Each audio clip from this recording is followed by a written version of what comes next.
সূরা নামল রুকু ৬।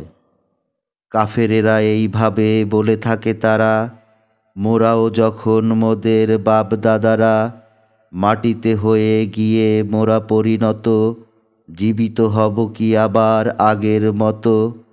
মোরা আর পূর্বেও বাপ ও দাদার এ বিষয়ে দেখানো ভয় হয়েছে সবার। সব কিছু এমনই সব কাহিনীর দ্বারা, কিছুই না অতীতকালের রূপকথা ছাড়া।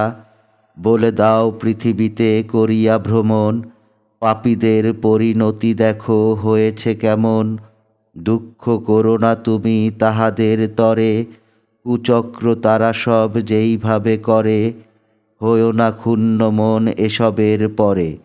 তারা বলে সত্যবাদী হও যদি তবে, প্রতিশ্রুতি কখন বলো কার্যকারী হবে? বলো এটা অবাকের কিছুই নাই তার, তোমরা তাড়াহুড়ো করিছ যাহার। কিছু তার অংশ সম্ভবত তোমাদের কাছে তাহা হলো আগত। তোমার রব হন মানুষের প্রতি, সকল সময় তিনি দয়াশীল অতি।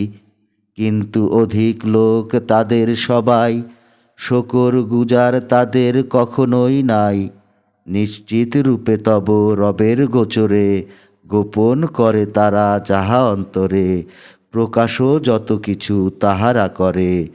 আসমান জমিনে নাই এমন বিষয়, পরিষ্কারভাবে এই কিতাবে না রয়।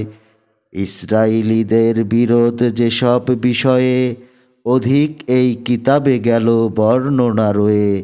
মুমিনের জন্য এই আল কোরআন, হেদায়েত রহমত হয়েছে প্রদান। তোমার রব তার ক্ষমতা দিয়ে, ফয়সালা তাদের মাঝে দিবেন করিয়ে। পরাক্রমশালী তিনি হন অতিশয়, সমস্ত কিছুর উপর জ্ঞান তার রয়।